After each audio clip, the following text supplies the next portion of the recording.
So I was carried away in after school. Now I think this is live streaming. So I We got have the been notice. This meeting is being live streamed. Yes. okay. We will wait for a couple of seconds. Okay.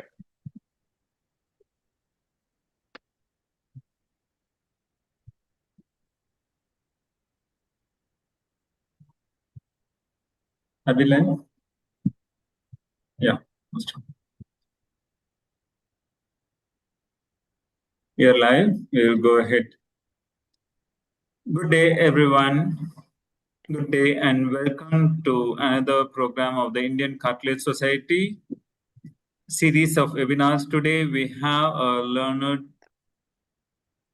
orthopedic surgeon, Dr. Devendra Chauhan. He is professor of orthopedics from one of the top institutes of India, that is PGI Mod Chandigarh. Dr. Devendra Chauhan is going to talk to us about patellar instability, and we will have a discussion on how patellar instability has an implication on cartilage health and the possibilities of cartilage injury in the patellofemoral joint. I am Dr. Sasinder, Chair of the Education Committee of the Indian Cartilage Society. Over to Dr. Devendra Chauhan. Welcome, sir. Thank you very much, Sasinder, for invitation. And should I go live? Should I? Yes, sir. Please, you can share your share the slide. screen. Yes. Yeah.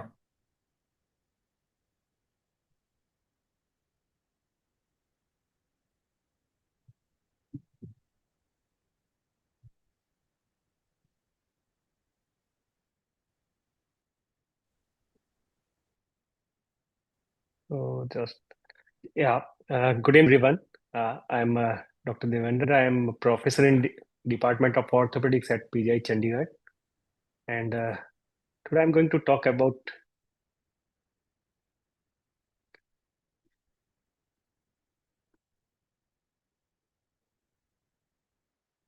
give a brief overview about the patellofemoral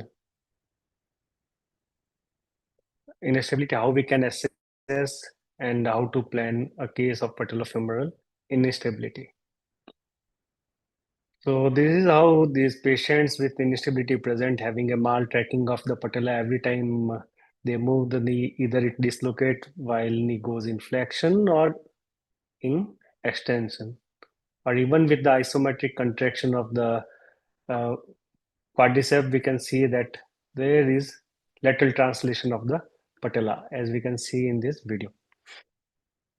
So it is a multifactorial disease which have a lot of heterogeneity when we look them clinically and radiologically. And based on these, we can divide them into a traumatic phenotype as proposed by Himestra et al. And the most common things which we see is a what kind of patellar instability, where we have either instability in the extension, and it could be a single episode of patellar instability or a recurrent patellar instability, or sometime we have an instability in the flexion, which we call it as a habitual patellar instability. There is other rare kind of problem which often the pediatric orthopedic surgeon deal with, is a congenital instability of the patella. That's a totally different phenotype compared to developmental and traumatic variant. So what lead to patellofemoral instability? There are a lot of local factors around the knee and regional in the lower extremity, and even the systemic factor have been identified related to the soft tissues and bones that lead to patellar instability. But besides these factors, there are other things also could be coexisting, like genetic factor, and there is always a role of growth spurt that increases the risk of patellar instability. As we can see that the overall incidence of patellar instability is 7 in 1 lakh per year, whereas specifically around the growth spurt, the incidence is almost 43 every 1 lakh per year. And if you look at the data of the radiological risk factor from the all over the world and different continents, there's a lot of variation. At certain places, the trochlear dysplasia is far more common than any other continent. Similarly, with the TTTG and incidence of the patellar ulna, they vary across the continent. So there could be effect of environment and nutrition on these. How to assess them when we encounter a case of patellar instability? It's always important to have a detailed history and take the information about the demographic. Was there dislocation of the patella or subluxation, or just patient is having pain, effect on the activity of daily living, and not to forget history about the contralateral knee. Local examination, regional and systemic examination, specifically looking for the factors that can lead to patellar instability. In the local examination, we'll do the general examination of the knee, looking at the menisci, looking at the cruciates and collateral, and then moving the knee actively, flexion to extension and extension to flexion. And during that time, look at the tracking of the patella. Here we can see how the patella is moving laterally as it goes in full extension. And always examine contralateral side. And it is very important, especially when we have a patient with first time dislocation.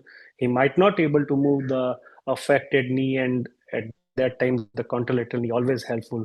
If there is a maltracking on the contralateral side, it indicate that patient has a high risk of recurrence. Thereafter, do the apprehension. And here we can see how patient is apprehensive when we are trying to touch on the middle side of the patella, because these patients have multiple episodes of patellar instability before they come to clinician. And also look at the lateral and medial translation of the patella.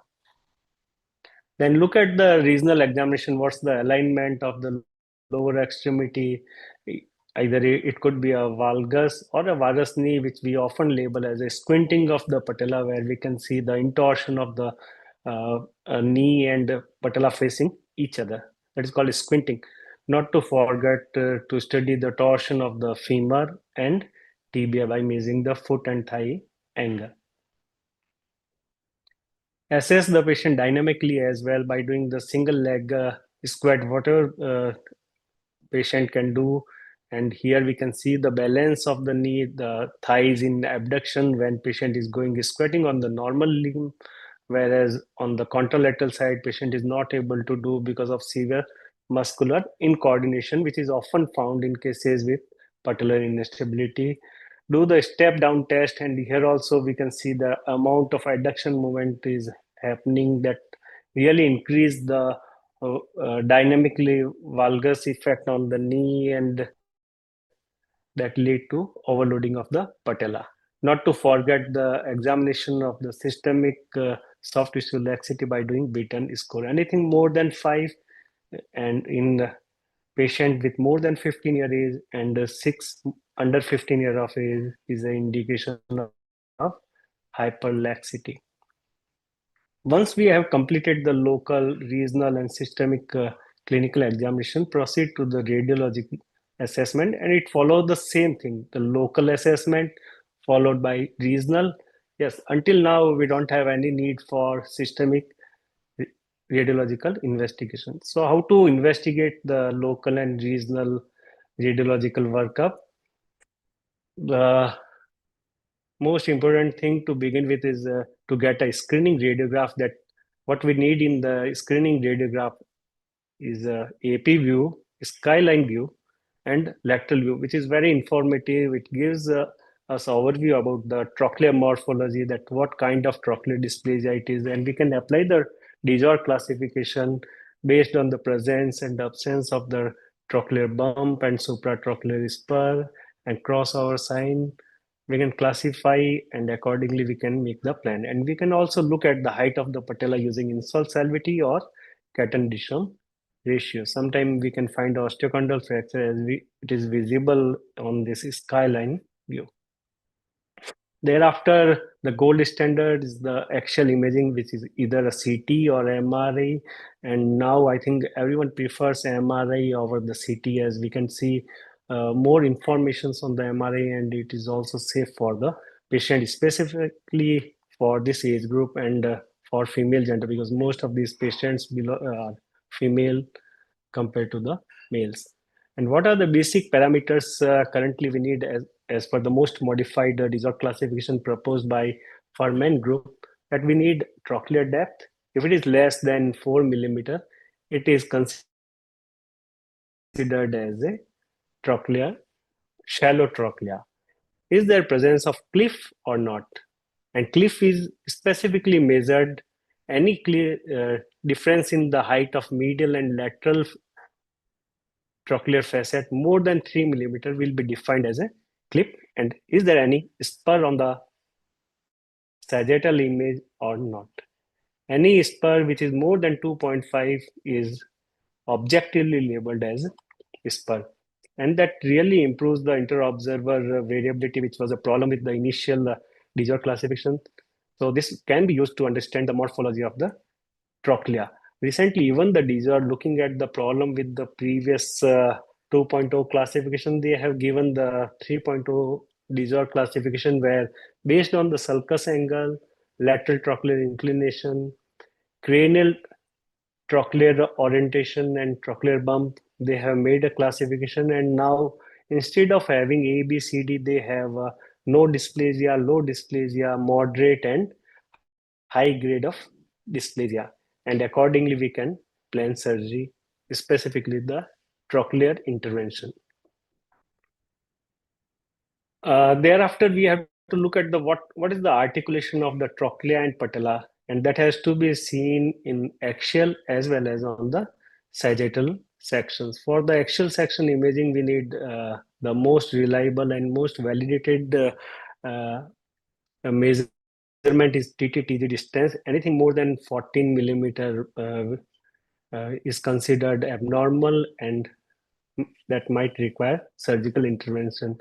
In cases where we are not able to identify the trochlear groove, the TTPCL is always very useful, and anything more than 22 is considered abnormal and an indication for medialization of the tibial tuberosity. There are other rare measurements as well, but they are not validated to the great extent as the TTTG and TTPCL are. The sagittal patellotrochlear engagement can be seen with the height of the patella, insult salivity ratio or CD ratio. Anything more than 1.2 is an indicator that patella is higher than the trochlea. And it can be combined with PTI or SPE, that is sagittal plane engagement. Anything less than 45% indicate that there is inadequate articulation of the patella to the trochlear cartilage. That makes the patella inherently unstable. Then look at the regional factor. What is the alignment of the extremity? Is it varus or valgus? If it is valgus, anything more than 10 degree of valgus is a risk factor for recurrent instability of patella, and that require correction. Also look at this scanogram also gives an hint about the qualitative assessment, that is there any possible torsion or not. If we have any doubt about the torsion on the clinical and radiological scanning, we need to do CT scan, and that is the real indication for CT scan currently in cases with patellofemoral instability, if you have a suspicion of the torsion of the femur or of the tibia. And in one of the case, we find an extremely high femoral anteversion, almost about 45 degree. Therefore, we ordered a 3D model to explain to the patient and to understand what level of correction we have to do in this particular case. Now we look at the different kind of patellar instability, like a single episode of patellar dislocation. Whenever patient comes, the question arises to the patient and to the clinician that will it recur? Does it require any investigation? And will it need any surgery or not? So how to answer this thing? I think there are multiple evidence this support that a patient who had the first episode of patellar dislocation does carry high risk of recurrence of the patellar instability, and it has ranging from 30 to 70%. Even the consensus group from the ESCA have now labeled that these patients should not be blindly taken for the conservative management. They should be properly investigated before we label them a non-candidate for non-operative intervention.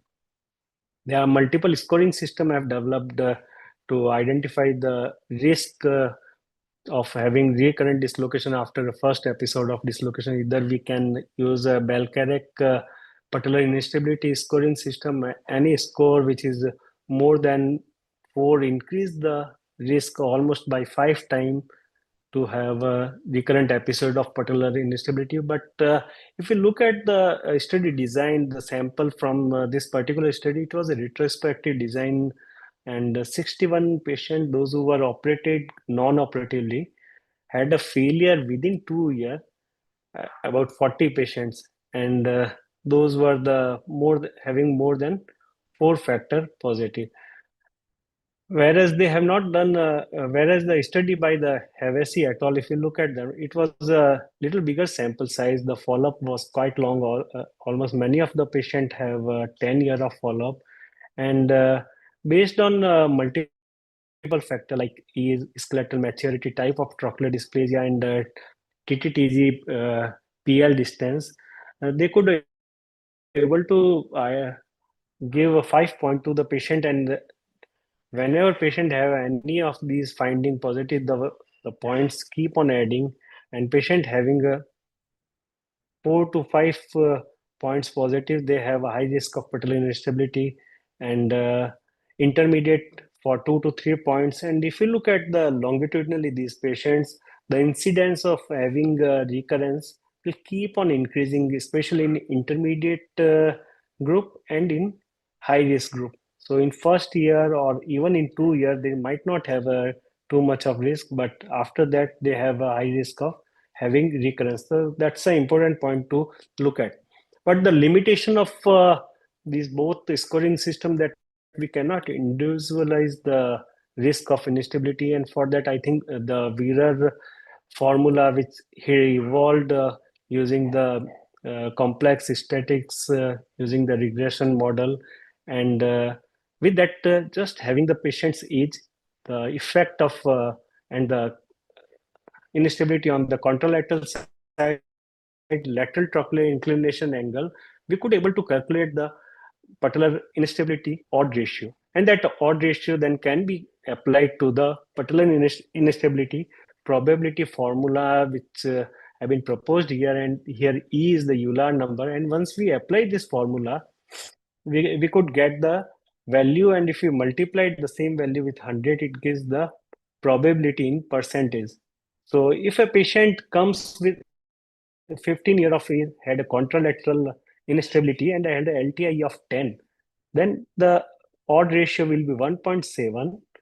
And if we apply the probability, it will be around 84% of the probability that particular patient have of having a recurrent dislocation. So that's a very useful formula, can be applied in clinic. But the important limitation of this this formula, that this scoring system, that they have taken the contralateral instability and they give 1 point for that. But if you look at the evidence, not every patient with the recurrent instability have a history of real dislocation, and on many occasions we have observed that there is a lack of any incidence of dislocation which patient is aware about. They just tell about the discomfort in the activity of daily living and having pain in the knee. So that's the big limitation. Now look at some cases with the who had the first dislocation and come to us. And this is a case we can see on the lateral radiograph. The trochlea looks good, but there is some bony flake we can see inside the knee joint. We looked at the MRI as a routine for all these patients. We find a chondral lesion in this particular case with all the bony parameter for trochlear morphology, for TTTG, and height of the patella were within normal range. Therefore, we did intervention just to establish this chondral fragment and augment the repair of this cartilage with a MPFL using SEMI-T or Gracilis. Another case with osteochondral fragment in the knee. We can see on the lateral image, it was from the lateral femoral condyle. The TTTG and TTPCL was on higher side. Therefore, we planned for TTO in this particular case, combined with the MPFL and fixation of the osteochondral fragment. Another case with a normal looking radiology, normal parameter on the axial imaging, and acute episode of the dislocation. As we can see, bone marrow edema on the lateral femoral condyle and medial patellar facet in a skeletally mature. As this patient having minimum risk factor for recurrence, therefore we gave a non-operative trial to this patient. Then comes the recurrent instability, how to deal with these kind of patients having multiple episodes of instability before they come to us. So there is no comparative randomized control trial to say that is there any role of non-operative management in this subgroup of patient. However, there has been an attempt to do a feasibility trial by a physiotherapy group and group of orthopedic surgeon, and out of 132 patients they enrolled, only 20 they could able to randomize, 10 in each group, operative group and non-operative group. And out of those 10, 6 patients they opted for operative intervention during the trial or within 1 year after the trial. So that gives indirect hint about the limitation of non-operative management, especially in these kind of patients with recurrent instability. And even the Opti-knee consensus has also identified that it carries a high risk of degenerative disorder if we treat these patients non-operatively. So there have been some algorithm proposed to deal with these kind of patients with recurrent instability based on the number of the episode. The DISOR group have proposed that these patients they all need the MPFL reconstruction. But what about the bony procedure? That is dictated by your axial imaging and their measurements. What is the morphology of the trochlea? If there is any trochlear dysplasia having supratrochlear spur, that will probably need a sulcus deepening trochleoplasty.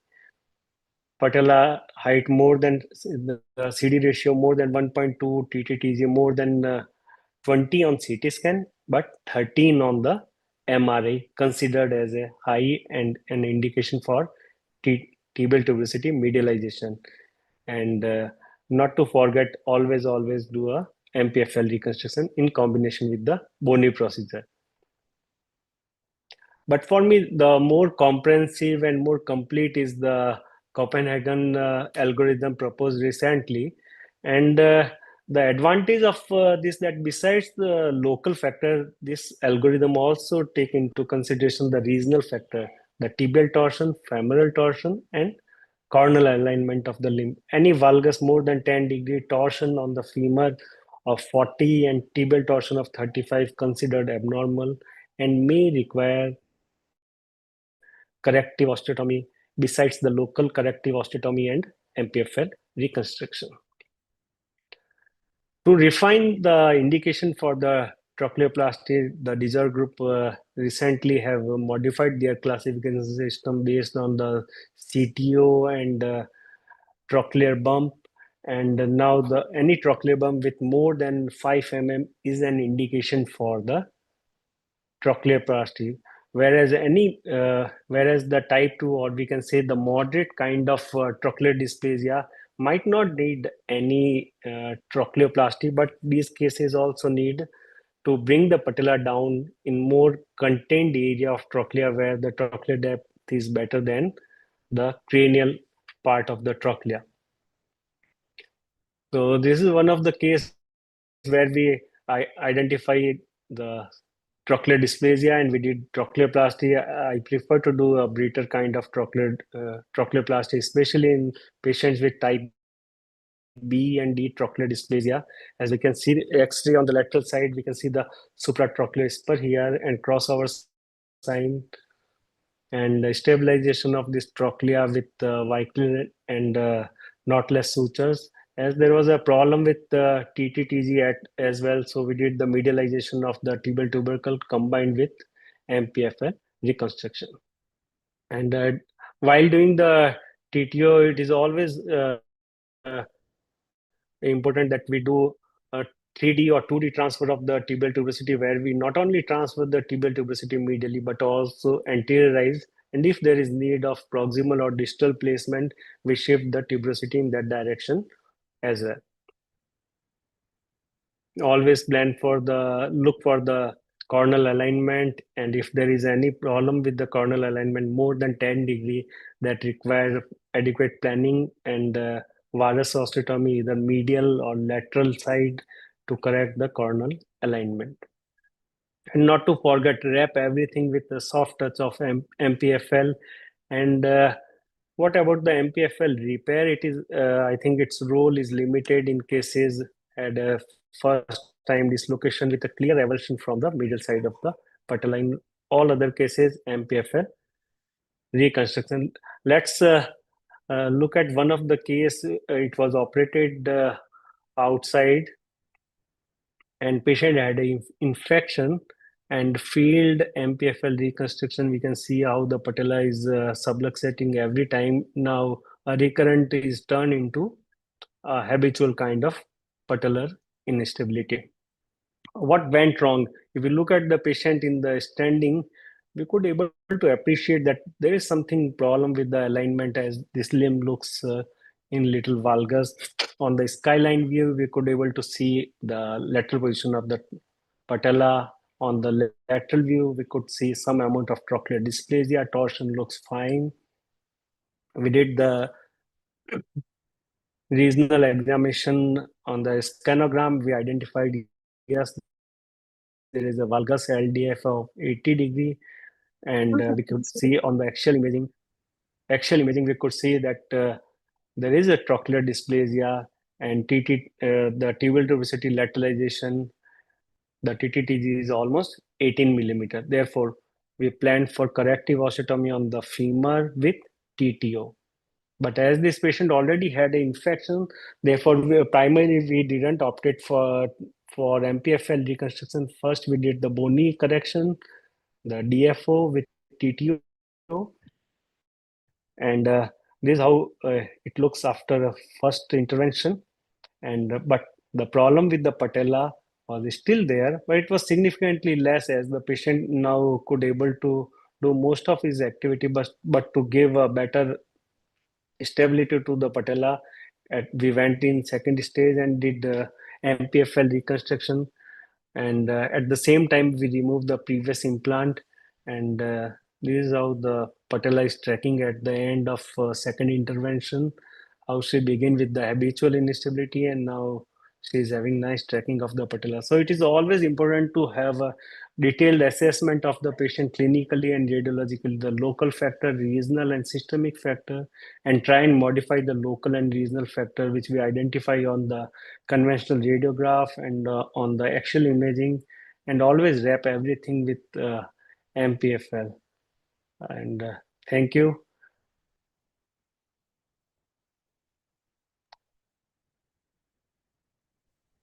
Yeah.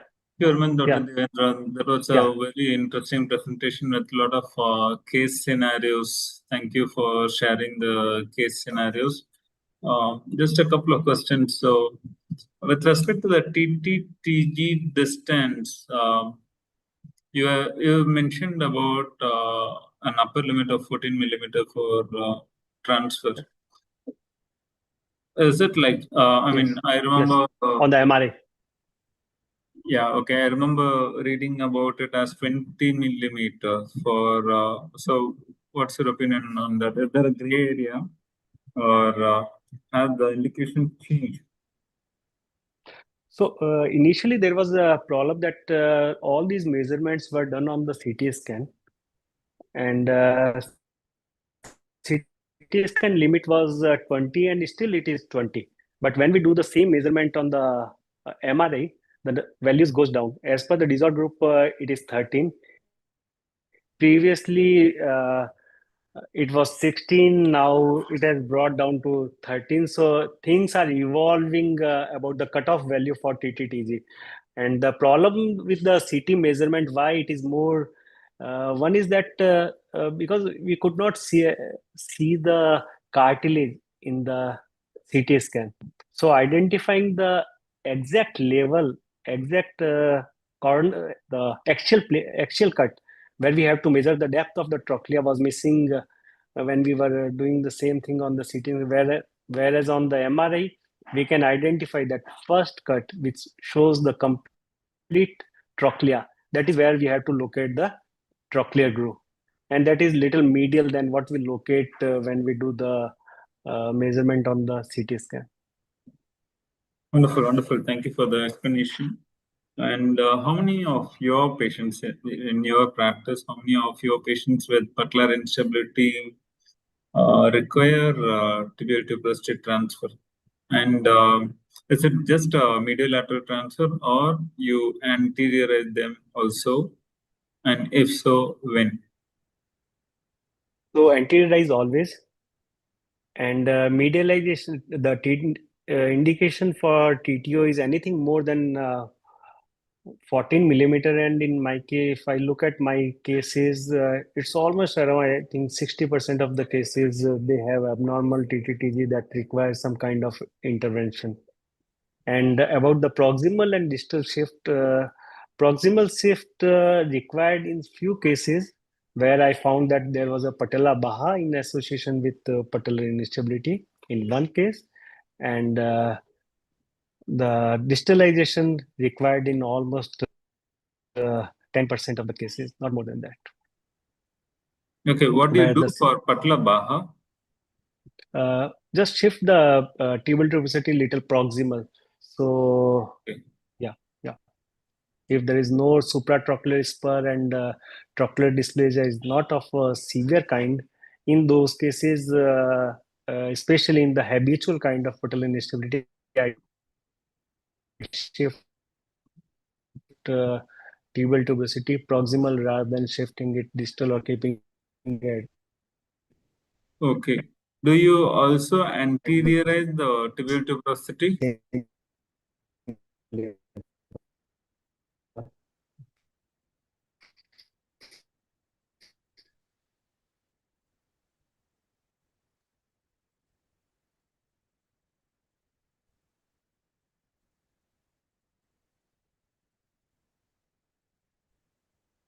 Dr. Devendra?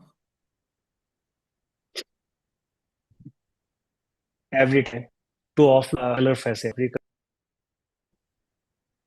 Hey, sorry, you lost me or I lost you, I'm Yeah, not sure. yeah. So do you also have to anteriorize the tibial tuberosity at any point of time or for any indications? Every time anteriorize, because these patients with recurrent instability often have a cartilage lesion, so that offload the anteriorizing offload the patellar cartilage lesion. And even with the acute dislocation of the patella, we have if we follow the study from the Namura et al, they have identified that almost 70% of the patients with the first episode of patella have some kind of chondral lesion. So it's always better to offload the worn out cartilage in these cases. Okay, so you will take an oblique osteotomy. Yeah. So Okay. while demonstrating the TTO, I think I missed one point, that whenever we do an osteotomy of the tibial tuberosity, we make a lateral cut horizontal with the horizontal osteotome, whereas the medial cut with a perpendicular osteotome. So that makes a L kind of base for the tibial tuberosity osteotomy. Therefore, whenever we are shifting medially, we also shift the tibial tuberosity anteriorly. Okay, and is there a way to quantify the amount of anterior translation? Yeah, that's I think tricky. There is no objective way to because what we do that we make around 1 to 1.5 centimeter of the L, so it will be around 1 centimeter of anteriorization probably will be happening in every case. Okay, wonderful. Thank you so much. And how many of your patients with patellar instability have malrotation of the femur? So malrotation within acceptable range, but higher than the normal, is seen in I think in many of the patients. I would say around 40 or 50% of the cases have some amount of increased anteversion. They are more than 20, but they are always under 40. So if I look at the more than 40, there are only 2 cases out of 50 cases which I have operated. So you do an external rotation osteotomy for them, right? Yeah. Yeah. Wonderful. And do any of your patients with first-time dislocation need surgery? Many. Why? Yeah, because many of the patients have a cartilage lesion. One thing, they have associated lesion, or some of the patients, those who presented after their skeletal maturity, they had a significant amount of trauma, and that significant amount often lead to cartilage lesion. So that was the major reasons to operate. And if I find a first-time dislocator, those who are skeletally immature, so in those group of patients, they have associated risk factor, which I handle them once they attain their skeletal maturity. So non-operative only for those patients, those who have a risk factor with open physis, verifies the virginity of local tissues and graft tissue. Okay, thank you very much, Dr. Rajat. Do you have any questions? Dr. Rahul, Dr. Manish? Yes, Dr. Devendra, excellent Yes, sir. demonstration, and also Hello. We There's some lost problem with connection. Yeah. Dr. Rajat. Dr. Rahul and Dr. Manish, do you have any questions for Dr. Devendra?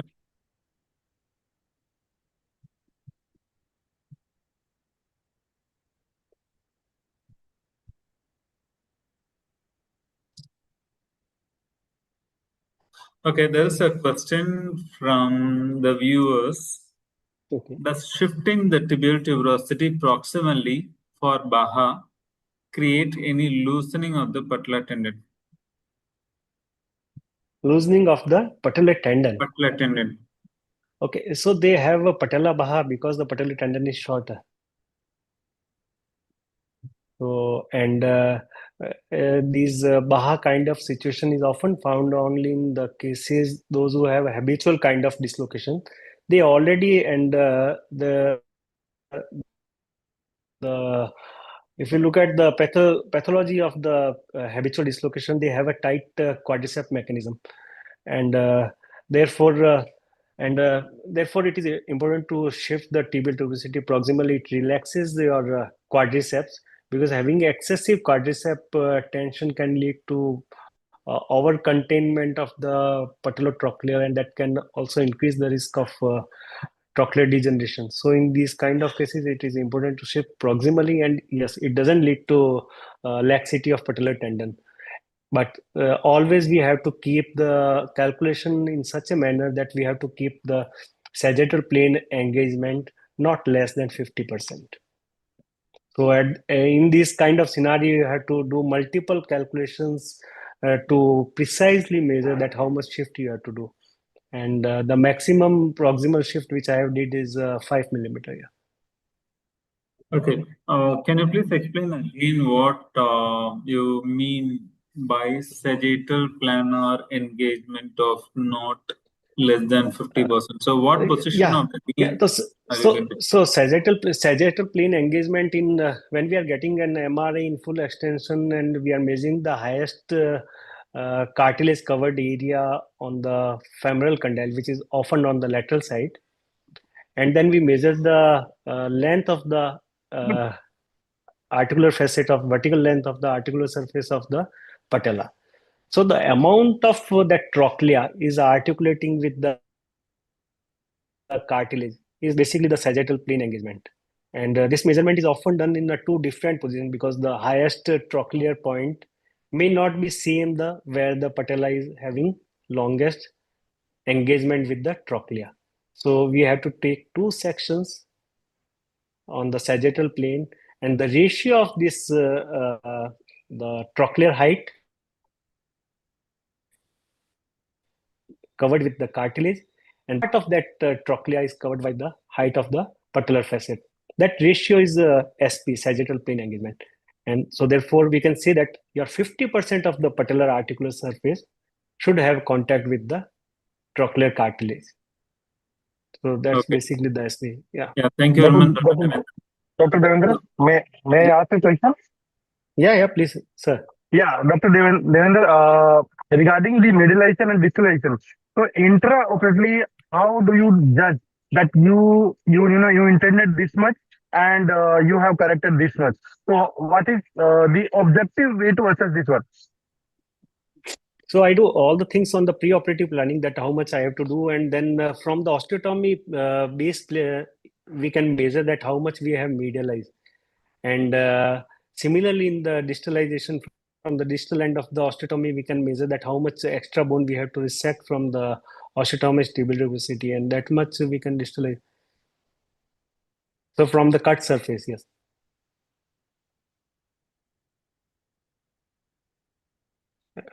Hello. Insole ratio, so that my lower pole is lying at the level of the Blumen's at times.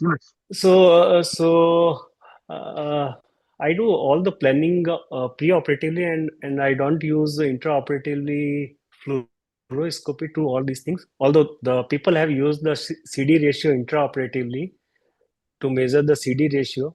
Yeah. That is more reliable. I think insoles doesn't changes with the proximal or distal shift of the tibial tuberosity. What changes is the CD ratio. Okay, but I think the cut surface of the tibia is a direct location from where we can measure that how much medialization we have done. So I don't think there is any need for any other objective measure for that.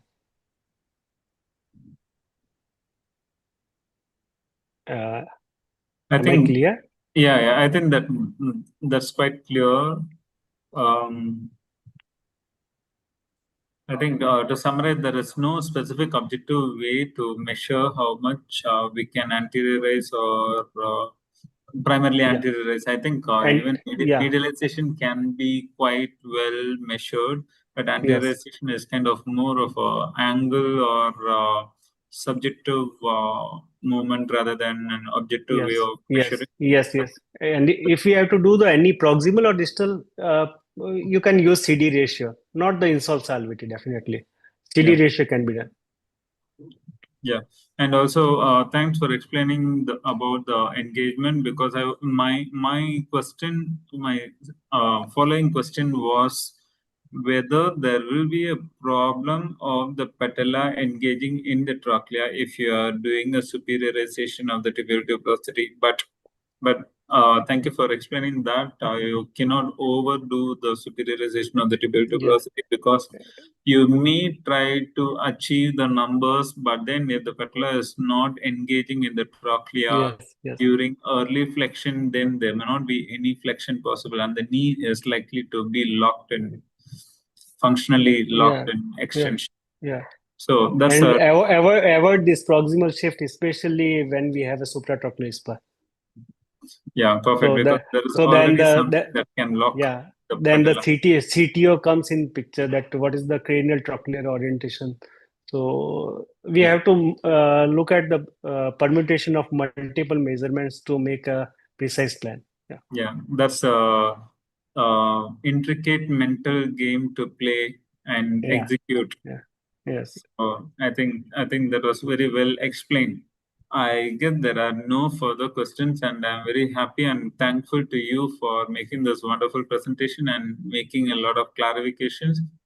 We will hope to see you again another day, and thank you very much. This video will be available for watching at any point of time on YouTube in our Indian Cartilage Society YouTube channel.